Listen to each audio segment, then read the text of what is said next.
Saat Laboratorium Psikologi Politik Universitas Indonesia menggelar survei aspek kepribadian, sejumlah lembaga survei menyigi tingkat keterpilihan kandidat presiden dan kandidat wakil presiden. Mari kita simak persaingannya dalam data berikut ini. Bagaimana data dari Indobarometer mengenai elektabilitas kandidat Jokowi JK mendapatkan 40,4, sementara Prabowo Hatta mendapatkan 39,9%. Memang ada beberapa lembaga survei kemudian ya, ada yang kemudian mengunggulkan Joko Widodo, ada yang mengunggulkan Prabowo Hatta. Memang kan ada perang survei, Jadi perang survei bukan perang antar media aja, perang survei. Makanya saya senang ada surveinya Prof. Hamdi ini karena kita melangkah ke sesuatu yang baru. Belum ada perang survei kepribadian. Belum ada perang survei dan kemudian akan ada lagi mungkin yang seperti ini. Tapi yang menarik kan kita tahu bahwa ada 7 atau 8 survei yang mengunggulkan Jokowi JK, ada 3 yang mengunggulkan Prabowo, dan itu kita tidak tahu mana yang paling valid. Tapi secara tradisional kita tahu ada beberapa yang valid dan ada beberapa yang baru muncul ketika Pilpres ini, dan tentu mungkin bisa saja orang meragukan validitasnya. Tapi saya tertarik tertarik dengan pernyataan Bang Don di awal tadi, ketika berbagai survei elektabilitas dan hasilnya berbeda-beda, orang mungkin juga sudah berpikir sudahlah, ada survei lain yang kemudian pemikiran lain yang menjadi makanya ya Mas ya, rasanya survei Prof. Hamdi jadi menarik. Ya, berikannya sesuatu yang baru dan to the point karena karakter. Memimpin itu kan paling penting karakternya. Sedangkan kalau survei-survei itu bisa berbeda kadang-kadang karena waktu pengambilannya juga tidak sama. Jadi justru aneh kalau waktu pengambilannya tidak sama, hasilnya persis sama, itu kita perlu ragu. Jadi kita harus teliti juga melihat kapan ini yang terakhir yang mana. Itu kalau survei. Tapi kalau yang Pak Hamdi ini menarik buat saya karena karakter mana yang baik. Karena kalau kita lihat bahwa kadang-kadang masyarakat itu bisa ditipu oleh orang yang bisa melakukan janji-janji yang muluk-muluk ya. Orasi yang luar biasa. Dan juga melakukan propaganda yang masif. Kita tahu di Jerman dulu Hitler terpilih melalui propaganda Mr. Göring ya, Marsikal Göring. Ya, terpilih secara demokratis. Di Italia Benito Mussolini juga bisa membangkitkan semangat hingga rakyat memilih dia. Lalu kita lihat di Rusia, seorang kolonel KGB, dinas rahasia ya, juga bisa dengan cara-cara tertentu meyakinkan masyarakat, dan sekali terpilih, orang seperti ini biasanya nggak bisa turun. Kita lihat kayak Putin, dia jadi Perdana Menteri 2 kali, dia tukar dengan Presiden, kemudian kembali lagi. Dan ini dampaknya orang otoriter itu membuat masyarakat terbelah. Saya kasih contoh Thaksin di Thailand. Sekarang itu kacau, akhirnya junta militer. Jadi harus hati-hati dengan kepemimpinan otoriter di masa kini. Tapi kita mesti tanya Prof. Hamdi nih, kalau kemudian ada survei tentang kepribadian, kalau kemudian Prof. Hamdi juga melihat survei tentang elektabilitas, apakah ada paralel sejalan gitu? Ada titik temunya? Jadi saya melihat misalnya kan relatif sebenarnya karakter dari masing orang ini nggak berubah jauh gitu ya. Walaupun memang ada sekarang serangan yang sistematis terhadap karakter Joko Widodo itu yang sudah mulai terbentuk lama di masyarakat kan, bahwa dia bekerja keras gitu ya, dia tidak hanya bicara, dia lebih merakyat, dia lebih concern dengan publik gitu ya, terus dia lebih banyak bekerja gitu ya, dia lebih jujur, dia lebih integritasnya terjaga begitu ya, track record kepemimpinannya lebih kelihatan gitu, dan ini kan yang mau diserang sekarang.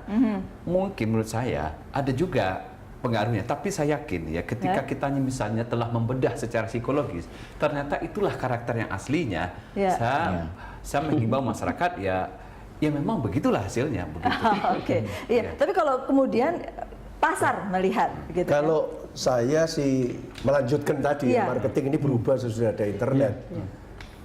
Dulu awareness di-create lewat satu arah media, pokoknya blang akan otomatis terbentuk attitude. Waktu customer masih bodoh. A2, A3 dia akan act, dia beli, dia nyoblos, dan kalau dikasih diskon dan sebagainya, act again, dia beli lagi. Sekarang nggak bisa. A5, ini yang kita sebut wow marketing itu. Kalau 1.0 oke, 2.0 aha, 3.0 wow. Kenapa? A5 ini begini, pertama harus di-create dong awareness. Nah sekarang terhadap dua-dua ini awareness-nya cukup tinggi lah. Sudah, ya. Kedua, tapi enggak, attitude itu langsung terbentuk. Kalau teori kita, orang itu appealing apa enggak? Nah, Semua appealing kan ini, appealing dengan cara sendiri. Saya naik kuda, yang satu masuk pasar dan sebagainya, appealing menurut cara sendiri. Tapi ada A3 yang namanya asking. Jadi mereka customer itu nanti akan tanya kepada komunitasnya, tanya pada ahli, trip advisor kepada orang yang ahli hotel, termasuk ahli ini tadi, tapi juga pada teman-temannya juga. Nah, baru 4 dia akan nyoblos, dan kelima kalau wow, ini akan jadi advocate. Nah, jadi kuncinya itu advocacy nih. Advocacy ini advocate yang di-manage atau advocate yang tidak termanage. Yang memang direkayasa. Ini sesudah ada internet begini, advocacy marketing. Wow marketing is about advocacy marketing. Jadi kalau Anda tidak wow, itu memang sulit sekarang. Wow itu berarti advocate-nya betul-betul voluntary. Seperti Google itu sudah wow itu ya. Google wow karena memang apa ya Pak ya. Tapi kita tidak seneng kan call center kita dijawab mesin. Gitu. Sekarang nggak boleh lagi begitu gitu ya. Nggak boleh. Orang harus orang. Iya, gitu. Bang Don. Kita belajar menarik dari dua ahli, enak didengar begitu. Tapi kembali lagi karena saya rasa ketika hingar-bingar seperti ini banyak orang yang juga mungkin sudah pasti ada pilihan ya, tapi sebagian masih bingung juga. Kalau mereka sudah mengenal pribadi kan mungkin sudah bisa lihat. Tapi tulisan Mokhtar Pabutingi hari ini di Kompas menarik juga untuk saya. Itu judulnya begini, memilih di medan keruh. Jadi saking ABCD-nya begini jadi keruh banget. Dia hanya menasihati begini, udahlah coba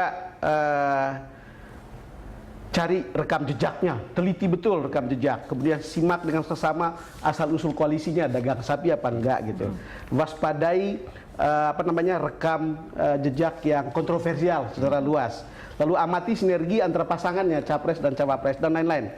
Dan yang menarik untuk saya adalah perhatikan mana yang beri janji-janji palsu dan mana yang punya gregetnya itu adalah greget kerja. Jadi dia bukan 9, tapi saya hanya menyampaikan beberapa. Sekali lagi, ini hanya kita mau sampaikan kepada publik supaya jangan salah memilih begitu. Kita tidak bermaksud siapapun yang mereka pilih adalah kebebasan mereka. Tapi karena apapun pilihan mereka itu menentukan. kalau kata Mas Bambang tadi bisa salah kita 5 tahun lagi. Ya, karena begini, kalau dalam era demokrasi, kalau kita punya pemimpin yang salah, itu salah rakyat loh, bukan salah siapa-siapa.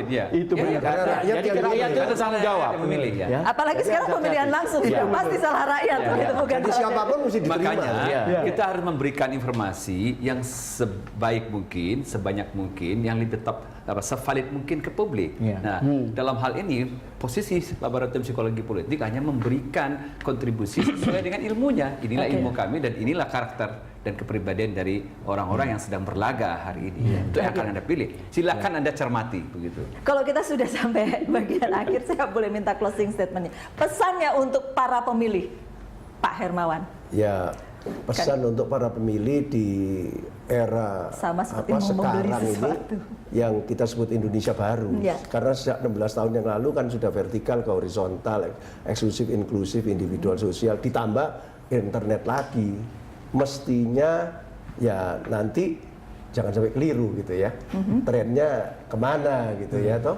Walaupun secara kuantitatif nggak tahu Mas Ian. Iya. Saya masih ingat iklan di TVRI, teliti sebelum membeli. Teliti sebelum membeli. Itu closing statement saya. Teliti sebelum membeli, dan saya yakin betul dengan ilmu saya yang paling basic itu pada akhirnya orang melari kepada karakter dan kepribadian. Itu yang paling penting. Oke, Mas Bambang. Ya, kalau saya melihat ini bukan hanya terjadi di Indonesia, ini juga terjadi di negara-negara yang mengalami transisi demokrasi sebelum kita. Memang ada satu titik di saat sebagian masyarakat mau kembali ke era otoriter, sebagian masyarakat mau meneruskan era demokrasi. Kita lihat ini terjadi sekarang di Indonesia. Ya, kubu satu saya kira merepresentasikan kembali ke Orde Baru Jilid 2. Sedangkan mungkin Pak Jokowi lebih kepada era demokrasi partisipatif yang lanjutnya, yang 3.0. Nah, memang orang yang punya kecenderungan ingin mungkin menikmati masa Orde Baru, maka akan memilih kubu satu. Tapi orang yang ingin beyond Orde Baru, ingin Indonesia menjadi demokrasi yang partisipatif, saya kira akan memilih kubu nomor 2. Dan itu kebebasan masyarakat untuk kemudian memilih. Bang Don. Iya, saya kira semua orang sekarang atau sebagian besar orang sekarang sudah punya pilihan. Tapi tentu masih ada yang bimbang dan kita serahkan. Mata kita mungkin tidak cukup, telinga juga mungkin tidak cukup.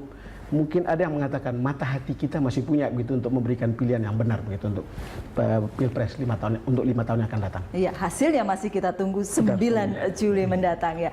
Adalah Anda yang akan memilih dan Anda yang akan menentukan masa depan Indonesia. Demikian The Headlines. Terima kasih, sampai jumpa Bapak-Bapak. Terima kasih juga sudah hadir di The Headlines.